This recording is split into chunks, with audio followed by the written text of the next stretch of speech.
ভারতের যত এজেন্ট আছে, যত পাঁচটা গোলাম আছে, তাদেরকে চিহ্নিত করতে হবে এবং তাদেরকে নির্মূল করতে হবে সব স্তরে।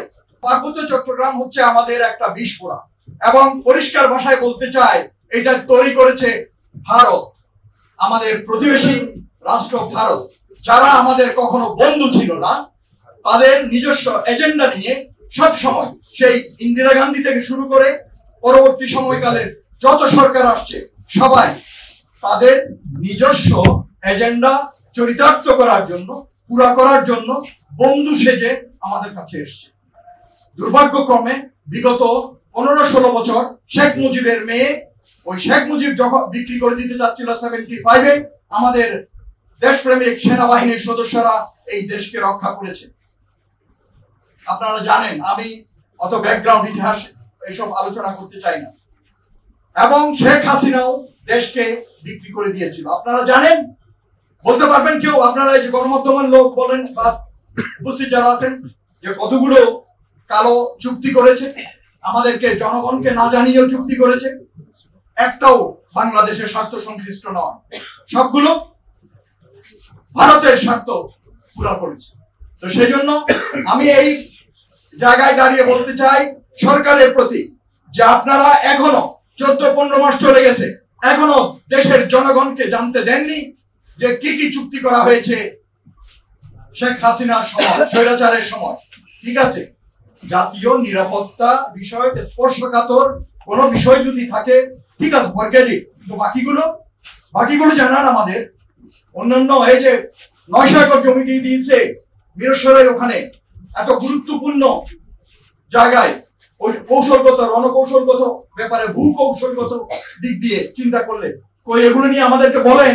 ওই জায়গাটা তো এখনো ইন্ডিয়া নামে লেখা আছে, তাদেরকে যে এটা লিস্ট দেওয়া হয়েছে। তো এই ধরনের বিষয়গুলো সরকারের দৃষ্টি দিতে হবে।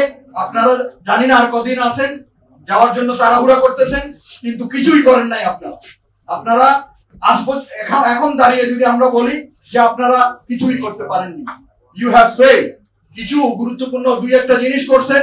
আপনার টিম যারা ছিল, doctor ইউনূসের, they have proved to be inefficient, incapable.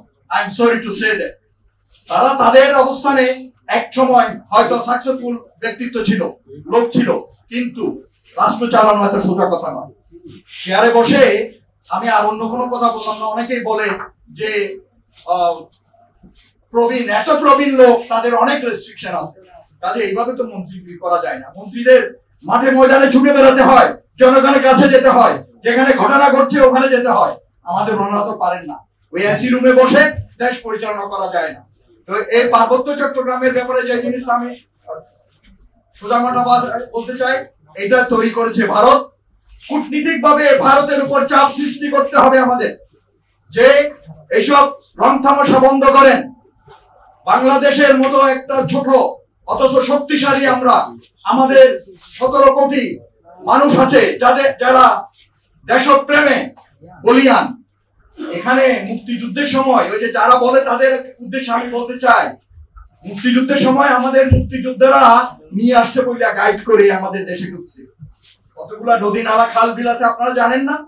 আপনারা এই ভারত যদি হাজার রেকগনাইজেন্স করে, একবার আসুক, তারপরে এমন মালিককে চিপায় পড়বে আর বাইরে হতে পারবে না। It's not that easy. তো ওসব কথা বলেন না। আর একটা কথা হচ্ছে, আজকালকার দুনিয়ায় কেউ ফিজিক্যালি আক্রমণ করে না। ওই যে ও বলে গেল যে আপনার চেয়ারে যদি ওদের লোক বসা থাকে, আর কি দরকার, ওরে দিয়ে তো আপনাদের কাজ করতে হবে। সেই জন্য ভারতের যত এজেন্ট আছে, যত পাঁচটা গোলাম আছে, তাদেরকে চিহ্নিত করতে হবে এবং তাদেরকে নির্মূল করতে হবে সব স্তরে। আপনি আমলাদের ভিতরে বলেন, পুলিশের ভিতরে বলেন, বিভিন্ন বাহিনীতে বলেন, এবং অন্যান্য জায়গাগুলোতে, দেশের ভিতরে সাংস্কৃতিক অঙ্গনে বলেন, শিক্ষা অঙ্গনে বলেন, সব জায়গায়